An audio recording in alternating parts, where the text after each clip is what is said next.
السلام علیکم ناظرین، امید کرتے ہیں کہ آپ لوگ خیر خیریت اور عافیت سے ہوں گے۔ ناظرین، آج کی ویڈیو ہم افغان ریفیوجیز کے حوالے سے بنائیں گے، افغان کھنڈوال کے حوالے سے۔ آپ کو پتا ہے کہ اس موجودہ نگران حکومت نے ان کے خلاف جو کارروائی شروع کی ہے، اس کے ہاڑ میں جس طرح ان کا استحصال کیا جا رہا ہے، ان کو بے عزت کیا جا رہا ہے افغانوں کو، وہ جو ہے وہ قابل مذمت اور انسانیت سو سلوک جو ان سے کیا جا رہا ہے، شرم ہونی چاہیے اس نگران حکومت کو۔ آپ کو پتہ ہے کہ یہ نگران حکومت جو ہے اس کی چابی کس کے ہاتھ میں ہے؟ ویسے تو اگر پاکستان میں دیکھیں تو کبھی بھی جو ہے اصل شکل میں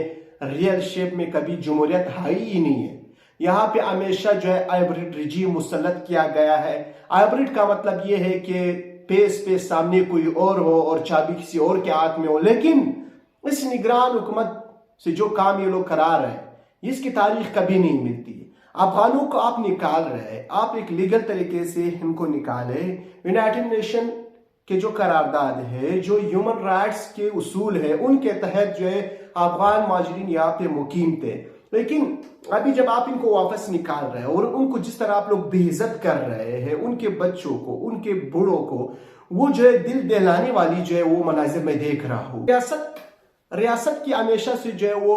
پشتونوں اور محکوم اقوام کے خلاف جو ہے پالیسی جو ہے وہ دغلا رہی ہے۔ ابھی جو پشتون، جو افغان جو ہے ان بھائیوں پہ جو ہے وہ غمزدہ ہے، تکلیف میں ہے، تو حکومت جو ہے اس سے بھی پریشان ہے۔ حال ہی میں کل آپ کو پتہ ہے کہ پولیس کے ایک انسپیکٹر کو ان لوگوں نے جو ہے وہ معطل کر دیا،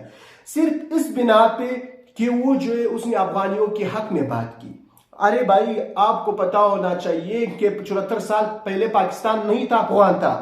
اگر پشتون اپنے افغان بھائی کی تکلیف اور دکھ درد میں شریک ہے تو اس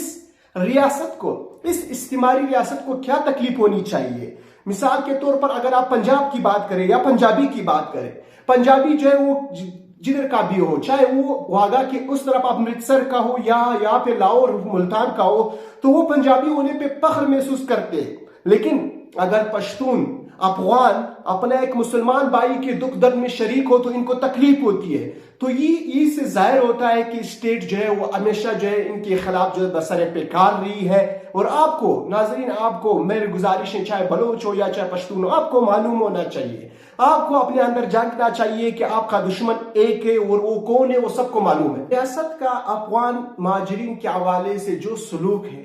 یقیناً وہ جو ہے قابل مذمت ہے، وہ جو ہے غیر انسانی سلوک ہے۔ آپ کو پتا ہونا چاہیے کہ پاکستان میں صرف جو ہے وہ مہاجرین پشتون افغان کے ساتھ کیوں اس طرح رویہ رکھا جا رہا ہے، جبکہ یہاں پر آپ کو معلوم ہے کہ یہاں پہ مختلف کمیونٹی کے لوگ جو ہے وہ ریفیوجیز کے شکل میں رہ رہے ہیں، چاہے وہ ہزارہ ہو، چاہے وہ بلوچ بھائی ہو۔ ہزارہ بہت بڑی تعداد میں یہاں پہ ریفیوجیز کے طور پر مقیم ہے، اور اسی طرح بلوچ جو ہے وہ ایران کے جو بلوچ ہیں وہ بھی یہاں پہ مقیم ہے۔ لیکن صرف پشتنوں کے ساتھ اس طرح کا سلوک جو ہے وہ سمجھ سے بالاتر ہے، جو کہ اسٹیٹ کی ڈوئل پالیسی، دگلا پالیسی کو جو ہے وہ ظاہر کر رہی ہے۔ تو یہاں پہ میں یہ بات ضرور کہوں گا کہ آج کل جو افغان مہاجرین کے ساتھ ہو رہا ہے، اور ہمارے جو خاص کر مذہبی جماعتیں، میں تو حیران ہوں ان پہ کہ ان کی پالیسی کی وجہ سے مہاجرین افغان ہمارے پشتون در پدر ہوئے۔ ان کی پالیسی کی وجہ سے ان پہ جو ہے ایک طرح کا سوکال جہاد مسلط کر دیا گیا، لیکن جب وہ پاکستان میں آئے تو یہ لوگ مثال دے رہے تھے اس وقت کہ ہم جو انصار یا مہاجرین ہیں، لیکن جب ان کا اپنا مفاد ختم ہوا تو یہ جو ہے ابھی مہاجرین کے ساتھ جو سلوک ان لوگ رکھ رہے ہیں وہ جو قابل مذمت ہے، اور ان کو شرم آنی چاہیے ان کی خاموشی پہ کہ آج کل ان کے منہ کو تالا لگا ہوا ہے۔ یہ افغان بھائی اپنے مسلمان بھائی کے بارے میں کیوں نہیں بول رہے؟